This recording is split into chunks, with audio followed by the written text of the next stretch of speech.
Hola, buenos días.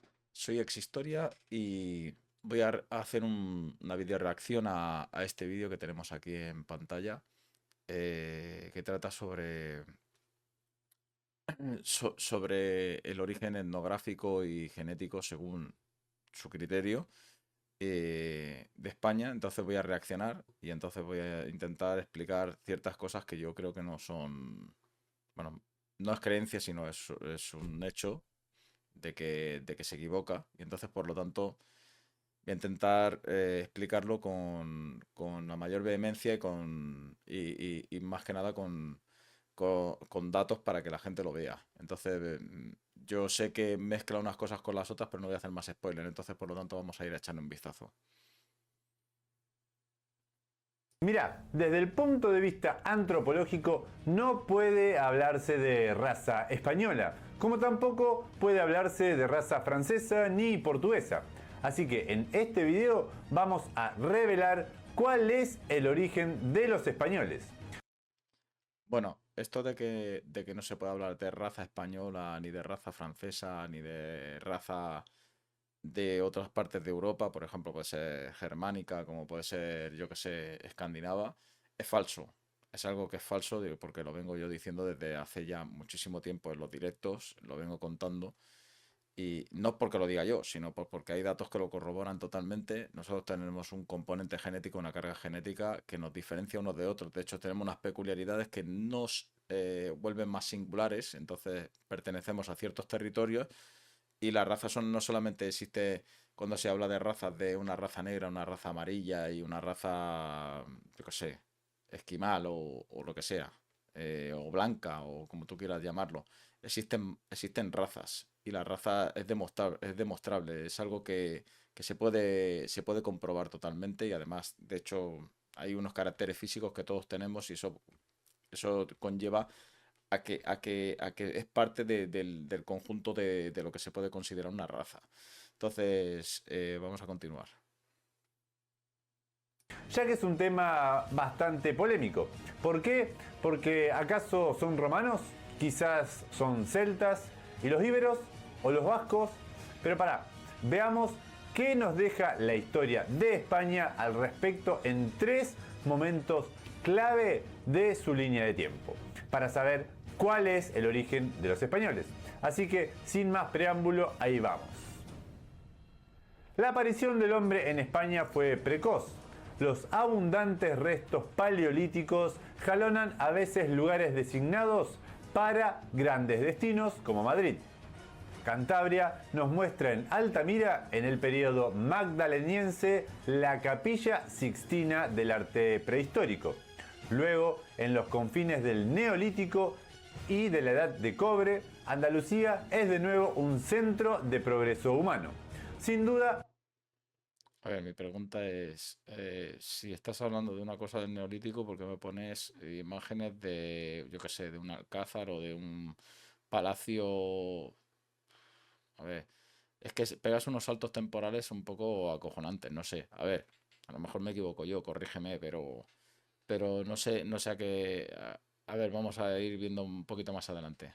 A ver. no comprendemos bien el contenido de los primeros nombres indicados por los textos. Ni siquiera la palabra íberos está completamente clara.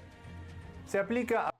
Bueno, eso es cierto. O sea, la palabra íbero, el mundo ibérico, es cierto que no se tiene constancia de que ellos a sí mismos se nombraran, pero sí las crónicas, o sea, las crónicas romanas por parte de los escribas griegos te decían bien claro, por ejemplo, como Estrabón, que tiene 32 siglos de historia documentada, esta persona te describía al mundo ibérico y lo llamaban íberos por el tema de que son gentes que se los encontraron a los márgenes del río que llamaron Iber. De hecho, el río que da nombre a la península ibérica es el río Ebro en la actualidad, por lo tanto se le denominó como íberos a las tribus que estaban en los márgenes de ese río.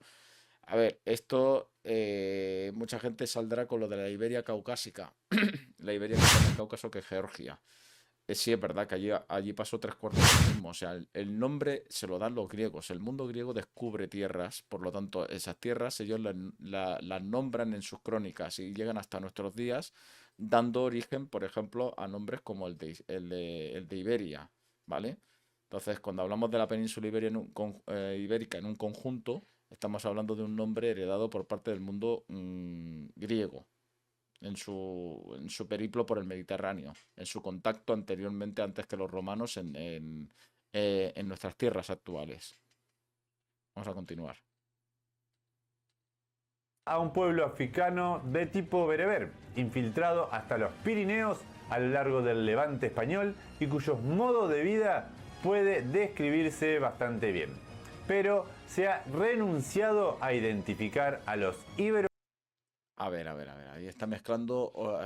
¿Veis cómo se tiene que explicar las cosas? Porque esto se lo cuenta a alguien que no tiene mucha idea. Y a ver, está confundiendo lo que es la conquista del 711, que eran bereberes, que supongo que es lo que está mezclando él, con, por ejemplo, por ejemplo, el periodo antiguo, que no tiene absolutamente nada que ver. O sea, las migraciones que llegan desde Oriente, por ejemplo, en este caso, tanto por los Yamna, bueno, primeramente por la gente del Fértil, como voy a mostrar ahora mismo, aquí en una imagen, para que lo veáis. Sí, porque lo pone todo con música muy épica, pero, por ejemplo, vamos a poner esto, un momentito, y os lo voy a mostrar. Eh, esto aquí. Dame un segundito. A ver, aquí lo veis bien claro, que pone que los europeos actuales tienen ADN de varios grupos, de los primeros cazadores-recolectores llegados de África, de los agricultores y ganaderos neolíticos que vinieron posteriormente desde Mesopotamia y Anatolia, y de los Yamnaya. Entonces estamos hablando que en los que veis arriba, que ya ponen las dos bolitas, que son una de color naranja y otra de color como azul verdoso, azul, más bien dicho que verdoso, es un azul, pues la primera oleada viene de abajo, ¿vale? La primera oleada viene de los agricultores neolíticos, que son la gente que llegaron desde Mesopotamia y Anatolia. Y la gente que llega desde el Cáucaso son posteriormente, es una llegada que llega a la península ibérica. A la península ibérica llegaban hace unos 5.000 años, acabando y extinguiendo a los hombres de estos primeros que llegaron, que eran agricultores neolíticos. Entonces quedaron las mujeres y ese gen lo mantenemos actualmente por parte materna, por vía materna, pero por parte paterna tenemos el Yamnaya, ¿vale? Entonces, bueno, vamos a, vamos a ver un momentito. Eh, continuamos con el vídeo y lo seguimos viendo. A ver. Con los vascos, cuya ascendencia tal vez se remonte a las primeras civilizaciones pirenaicas. Por último, el elemento celta no es nada despreciable en la... Para. El tema de los vascos, lo primero para empezar, se sabe ya que la lengua no es oriunda de ahí. O sea, los vascos actuales no tienen, son bárdulos, caristios y autrigones descendientes de unas tribus que son celtas. Son bárdulos, caristios o carilletes y autrigones. No son, no, este hombre veo que ha hecho el vídeo a grandes rasgos, pero no se ha molestado tampoco mucho a, a saber qué es lo que es, ¿vale? Entonces tiene que indagar un poquito más en la historia y por lo menos ver los últimos hallazgos arqueológicos que equipos de arqueología están haciendo al sur de Francia, en la Aquitania francesa. Y se dará cuenta que la lengua vasca no proviene del territorio que nosotros conocemos como el País Vasco, sino como de la Aquitania. Proviene de la Aquitania, que está un poco más al norte y que yo ya lo he explicado muchas veces en los directos, pero lo vuelvo a explicar aquí para que la gente lo sepa en el vídeo y que para aquellos que no me conozcan. Entonces, pues de estos territorios terminan a través de influjo en la época ya de los francos. Ya había caído el Imperio Romano ya hacía ya tiempo. Empezaron a haber un flujo de gente que procedía de la Aquitania, que se trasladó a través de los pasos pirenaicos y que por moda llegó hasta lo que es el País Vasco actual y trajeron esa lengua. O sea, fue un influjo. Fue una proyección y prácticamente un trasladarse el idioma. Y de hecho ya donde sí que se sabe que certeramente se hablaba antes de la presencia romana en la península ibérica era en el norte de Navarra. Ahí sí. En el norte de Navarra y en la Aquitania francesa sí, pero en el País Vasco no. Ha habido contactos, sí, pero no se hablaba el idioma. O sea, o por lo menos si no si se había algún contacto, evidentemente pudiera haber algún tipo de algún vestigio de algo que a lo mejor hayan tenido contacto, pero no que fuera una lengua permanente hablada en ese territorio. Era una lengua de corte céltico indoeuropeo, lo que se hablaba ahí anterior a la llegada de Roma y hasta mucho después de la caída de Roma no se habló el euskera ahí. Vamos a continuar. La etnografía española. La mezcla celtíbera en la meseta presenta rasgos característicos y el celta propiamente dicho da el tipo dominante en el Finisterre de Galicia. Añadamos a esto que en los comienzos de la era histórica, Levante fue visitado sin cesar por los navegantes venidos del otro confín del Mediterráneo. Y Roma, después de las guerras púnicas, no abandonó un instante la idea de sojuzgar toda, pero toda la península. Aunque tardó mucho en dominar las mesetas, se alzaron ya contra ellas esas formas originales de resistencia que aparecerán frecuentemente entre los españoles. Las guerrillas de Viriato y la implacable... A ver, entre los españoles... Él habla de los españoles como si en esa época fuéramos españoles. En esa época, o sea, me refiero a nuestros antepasados, ellos no se conocían como españoles. Se les conoció después de la conquista romana como habitantes de Hispania, de la provincia romana de Hispania, cuando ya el territorio entró dentro de la administración romana. Entonces, estamos hablando de Hispania. A ver, se le llamaba desde antes, y se le conocía desde antes también, por parte de los púnicos que dieron el nombre de Hispania antes que los romanos. Pero quienes consolidaron como provincia todo el territorio, porque claro, la parte cartaginesa, cuando estuvo anteriormente, la dominación cartaginesa se limitaba al Levante y a partes del sur de la península ibérica. Entonces era el marco de influencia de ellos, o sea, en el territorio. La Bretania, partes de la Turdetania, lo que era Acaraleuque, toda esa parte por ahí era territorio de Cartagonova, la capital de esa zona, y esos pasaron a formar parte del emporio y del imperio cartaginés. Pero aunque le dieran el nombre al territorio como Hispania, se dice, muchos dicen, he escuchado decir como por ejemplo por el hierro o por otras cosas, pero se ve que el sufijo, o sea, al decir Hispania viene por tierra de conejos, de liebres, ¿no? Porque había muchísimas liebres en este territorio y por lo tanto los cartagineses, cuando llegaron aquí, divisaron que las costas estaban plagadas de estos animales y entonces posiblemente el término ispa venga por conejo y ese sufijo nia es el que denominaría tierra, como lo existe para las lenguas anglosajonas, como por ejemplo el land, ¿no? Cuando es Islandia, Iceland, Groenland, todo lo que va referido así, o por ejemplo los términos tan de Afganistán, Pakistán, Turkmenistán, pues todo eso significa tierra. Tiene un sentido porque en todas las lenguas tiene un parecido, un equivalente. Entonces, muy probablemente que provenga de ahí. Vamos a continuar. De defensa de las grandes ciudades sitiadas.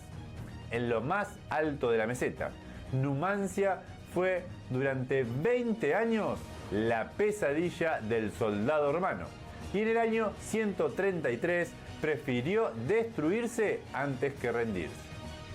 Sin embargo, las regiones litorales más rápidamente romanizadas impusieron poco a poco su influencia a todo el país. Y este fue uno de los más hermosos momentos de la península, por lo menos aparentemente. Y si llegaste hasta acá, no te podés perder lo que sobre el final te vamos a contar, porque los visigodos, así es, los visigodos fueron clave para esta hispanidad. Esta edad de oro se sitúa en los 2 primeros siglos de nuestra era. Las minas españolas eran bastante bien explotadas. Los caminos y puentes, rústicos o majestuosos, llegaban hasta Galicia y Cantabria. Importantes obras hidráulicas, a menudo atribuidas erróneamente a los árabes. A ver, hay cosas que dice, pero es que se pega unos saltos, te va para la época de los visigodos, que los visigodos, por eso mucha gente me encuentro que te viene y te dice, y te salta que se piensa que, bueno, barbaridades del tipo de que los visigodos eran antes que los romanos, o sea, habían estado antes aquí que los romanos, o sea, barbaridades, pero barrabasadas de estas me he encontrado yo un montón, y es por culpa de que no se explica bien el orden cronológico en estos vídeos, o sea, te salta a la época visigoda, que es en la Edad Media, y ahora te vuelve a hablar otra vez de los romanos, que es la Edad Antigua, o sea, tiro para atrás, voy para adelante, luego lo cambio, te meto medio giro, o sea, esto vuelve loco María Santísima. Si tú no tienes la cabeza en tu sitio y piensas un poco con coherencia, pues la verdad es que si no has estudiado un poco de historia te puedes perder, pero bastante. Datan del tiempo de los romanos.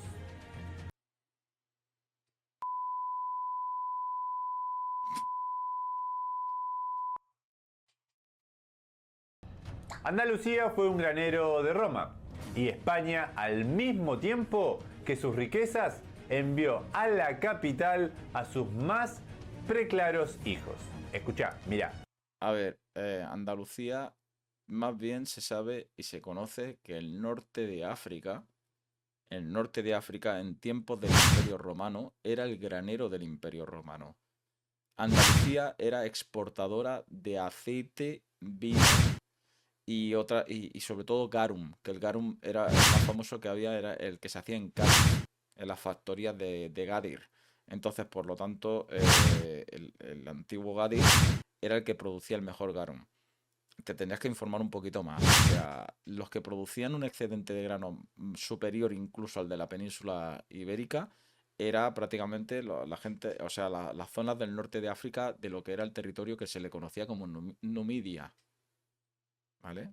Te dejo este dato por si ves este vídeo y entonces pues te lo puedes incluir. Vaya por delante que mis respetos hacia ti, que te hayas interesado por nuestra cultura, ¿vale? Porque yo soy parte de ella, como todos los españoles, y tenemos genética y rasgos culturales. Esto no es por querer hacerte una crítica a ti personalmente, simplemente al contenido que tú estás haciendo para enriquecer o para ayudarte en ese aspecto y dar parte de mi conocimiento por si te sirve de algo.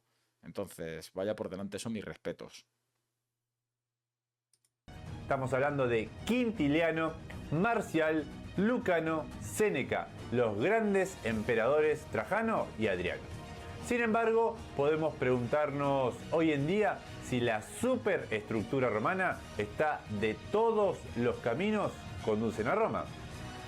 Bueno, sí, Séneca no fue emperador. O sea, Séneca lo que fue es un... A, a ver. A ver, sí, bueno, estaba yo pensando. Me he equivocado. Estaba Trajano, Adriano y, Teodosio me parece también nació Teodosio, no, ya os lo diré, espérate, que ahora estaba yo pensando.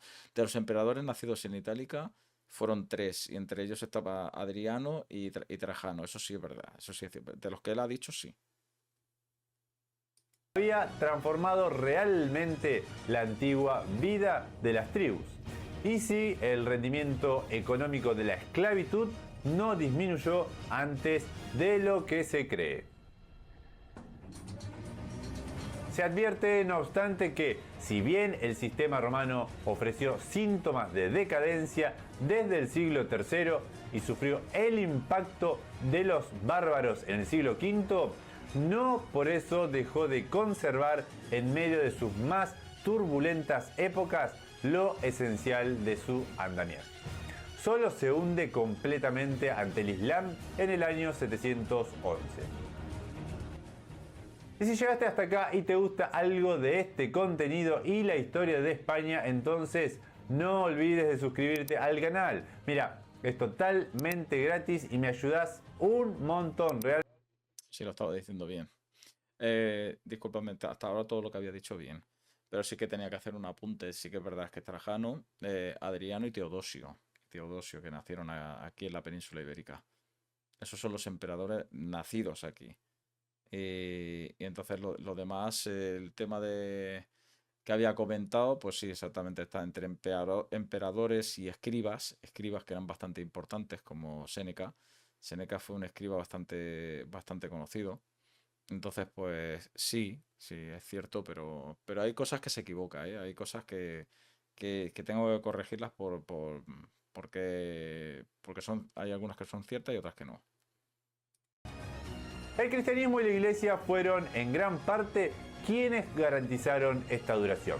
Mirá, las primeras oleadas de invasores, cuando hablamos de invasores estamos hablando de los alanos, suevos y vándalos. Destruyeron mucho, pero pasaron pronto. Los visigodos que vinieron de Galia llegaron romanizados en gran parte. Fue sobre todo su religión.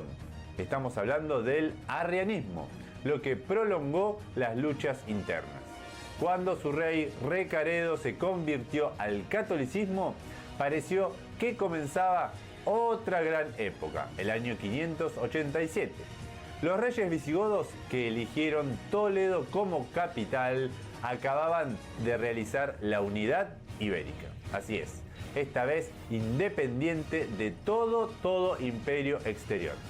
Latinos y godos olvidaban progresivamente sus diferencias iniciales. Un célebre código común, el Liber Judiciorum, fue redactado.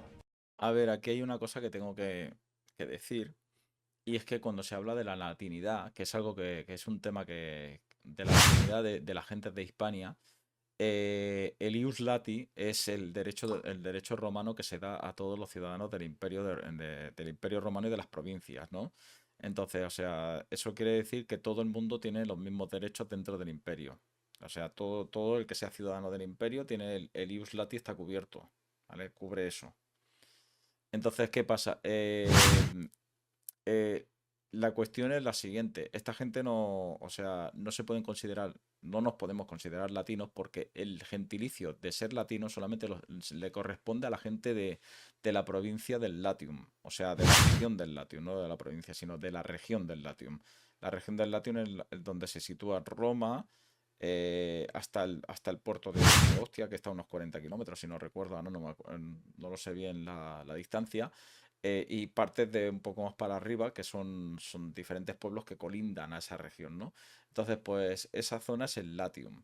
El Latium sí que tienen, la gente de dentro del Latium tienen el gentilicio de llamarse latinos, pero la gente de fuera del Latium actualmente dicen Lacho, pero el nombre original es el Latium. A mí nunca me vais a escuchar decir Lacho porque no me gusta. O sea, yo lo llamo por el nombre original, Latium.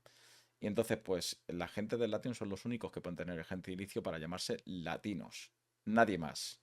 O sea, con esto ya sabemos que por el tema de la hispanidad se ha luchado muchísimo contra la gente que llama, por ejemplo, latinos a la gente de Sudamérica, cuando sabemos que eso es totalmente falso. Es un pequeño inciso que hago, pero que sepáis que solamente son los únicos. Ni siquiera la gente de las provincias tienen ese gentilicio. Lo que sí estamos cubiertos es por la ley latina, o sea, el ius lati, pero no, estaban cubiertos nuestros antepasados. A día de hoy, nosotros, por un edicto del emperador Caracalla, se salió una noticia hace bien poco que como nunca fue revocado por ninguna nación, a día de hoy somos ciudadanos del Imperio Romano todos. Pero igualmente, aún y así, aunque haya caído ya desde hace ya mucho tiempo, cayó el Imperio Romano y seguimos siendo ciudadanos del Imperio Romano a efectos, pues nosotros no tenemos el gentilicio de llamarnos latinos porque no lo somos. O sea, hablamos lenguas derivadas del latín, cada una con una carga indígena en cierto modo, que esa carga indígena queda en algunas lenguas queda más ocultas que en otras. Hablo de lenguas de origen germánico que también tienen un aporte latín muy importante, o por ejemplo de origen como el nuestro, que es de origen latín, pero tiene un sustrato ibérico oculto. Entonces, por eso me refiero que tienen esa carga indígena. En fin, vamos a continuar. Por gentes de la iglesia. La monarquía sufrió una especie de fiscalización teocrática, se podría decir, por parte de los concilios de Toledo. Un tal Isidoro de Sevilla, en su obra enciclopédica, intentó salvar la herencia espiritual de la antigüedad. Pero tales realizaciones representaban el último destello de una civilización y no el comienzo de una nueva era. Ahora sí, la sociedad española no tardó en esgarrarse políticamente y socialmente. Los esclavos y los colonos vivían en la miseria. Las disensiones religiosas y raciales renacían sigilosamente. Los judíos eran perseguidos, los nobles intrigaban. Pero, por último, obrando como agentes de un partido, los africanos musulmanes pasaban el estrecho y cambian bruscamente la suerte de España.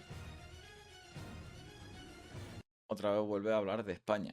A ver, no se puede hablar de España. ¿Ves? Uno de los grandes errores que él comete es que de España no. O sea, cuando en el 711 llegan aquí, lo que se encuentran es la exprovincia romana de Hispania, que es el reino visigodo. O sea, el reino visigodo. O sea, es prácticamente en la totalidad dominado los visigodos. De hecho, el último rey visigodo que se enfrenta a estas hordas musulmanas es Roderico en el 711. Entonces, cuando estos Amazic que entran capitaneados por Tariq ibn Ziyad, que era Amazic, pues, bueno, atraídos también por estas gentes que ya estaban del Imperio Bizantino, asentados en la costa de lo que hoy día es Malaca, pues esta gente atrajo al mundo musulmán o sea, al mundo islámico por discrepancias internas y había, o sea, bueno, había como una especie de guerra civil, por así decirlo. No guerra civil, pero como unas discrepancias muy fuertes contra Roderico porque no era bien visto. Entonces, por lo tanto, aprovecharon esa debilidad y aprovecharon ese momento para meter precisamente al enemigo en casa. Que eso fue lo que detonó todo y acabó haciendo que esta gente subiera hacia aquí, aprovechándose y llevando las pretensiones que siempre han llevado, que es conquistar y conquistar y conquistar. Entonces, en poco tiempo se hicieron en 8 años Tarek ibn Ziyad con toda la península ibérica y acabó conquistando todo el territorio. Pero 20 años más tarde ya empezaron a hacerlo retroceder, o sea que fue todo bastante rápido dentro de lo que cabe. Antes de rememorar lo más clásico de la historia de España, que empieza con la invasión del Islam, era sin duda necesario medir primero la acumulación de sedimentos civilizadores que precede en el pasado español a esta era medieval. Prehistoria inmensa y brillante, romanización excepcionalmente fecunda y duradera, participación activa en la formación del mundo cristiano. Entre las naciones del Mediterráneo, todas, pero todas, tan favorecidas humanamente, la nación española no cede a ninguna en cuanto a antigüedad y continuidad de la civilización. Y si llegaste hasta el final, déjame decirte que muchas gracias por... A ver, no has dejado nada en claro. Aquí has dejado como queriendo decir, porque ya acaba el vídeo, como queriendo decir que nosotros somos una mezcla de todo, ¿no? O sea, según tú, porque no hemos dejado a nadie. A ver, en cierta parte yo he entendido eso, ¿eh? O sea, he entendido eso, pero también puede ser, es que es un mensaje bastante difuso. O sea, lo que yo te puedo decir es que nosotros estamos en línea continua con los primeros cazadores recolectores. Los estudios de la Universidad de Granada, que lo repito muchísimo en los directos, dan que nosotros tenemos un porcentaje indígena muy alto. O sea, por lo tanto, de estos grupos que vienen del no aparecen prácticamente por ninguna parte. Y en la única, o sea, la única o el único haplogrupo que aparece, o no es un haplogrupo, sino el único gen norteafricano que aparece asomando en la península ibérica es en el noroeste, llegan ahí a través del estrecho y estamos hablando de unos 6.500 años aproximadamente. Entonces, muy anterior al periodo medieval. Estos son cosas que las repito muy frecuentemente en los vídeos, bueno, en los vídeos, en los directos, y no tiene absolutamente nada que ver con ningún tipo de influencia. De hecho, es muy flojo, es un 1,6. Hablan de un 3%, otros hablan de un 6%. Yo te digo que es un 1,6. No tiene absolutamente nada que ver para modificar ni ADN ni genética de la península ibérica. Está localizado en un punto y es tan disperso que prácticamente no es perceptible apenas. Entonces, esto lo que quiere decir es que nosotros tenemos un linaje indígena.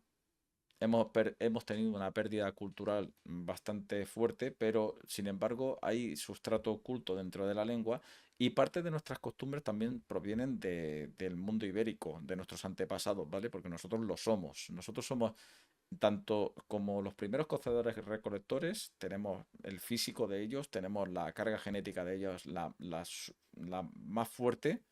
De hecho, hay un mapa genético que ya se ha elaborado sobre este tema, en el que aparece esos quesitos, por así decirlo, fragmentados, donde nuestro R1B conjunto con el R1BC, R1BG, R1BH, R1BF, que son dados a esas, o sea, portados por esas tribus germánicas que tanto en las diferentes oleadas que han llegado aquí a la península ibérica han traído como parte de esas élites que llegaron aquí, pero que son unas partes muy pequeñas y que son los que llevaban, de hecho ese R1B también lo llevaban ellos porque procedía del mismo sitio que os he dicho al principio del vídeo, del mundo Yamnaya. Y del que ellos también lo llevaban, porque partían de Centro Europa y esas tribus germánicas también portaban ese R1B, con su variante H, I, G, F.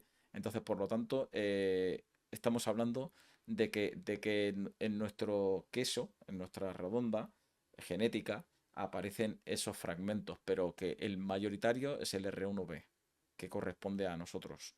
Entonces, heredado por vía paterna a través de la llegada de estos Yamna hace unos 5.000 años a la península ibérica, procedentes de Centro Europa, que a su vez habían venido de las estepas de Ucrania. Por lo tanto, estamos emparentados con el Cáucaso. Y muchos de estos rasgos los tenemos actualmente nosotros, o sea, la población actual la tenemos en nuestros ojos claros, en nuestro tipo de piel, nuestra fisonomía, tiene mucho que ver, mucho que ver. A ver, claro, evidentemente tenemos un porcentaje indígena por parte materno que ese también está ahí presente y por lo tanto ese es el que marca la diferencia para que no nos parezcamos a británicos o a otras tribus diferentes. O sea, tenemos nuestra peculiaridad. Por eso finalizo este vídeo diciendo que como tenemos esa peculiaridad, eso es lo que marca el que nosotros seamos una raza. Así como él quiere decir que los españoles no somos una raza y los franceses tampoco, porque yo he explicado el caso español, pero podía explicar el caso francés, que es tres cuartos de lo mismo. O sea, por lo tanto, o el caso británico, de los británicos actuales. Con esto me despido y para el próximo vídeo espero que os haya gustado, espero que me deis un like muy grande y que os suscribáis al canal. Os lo agradeceré.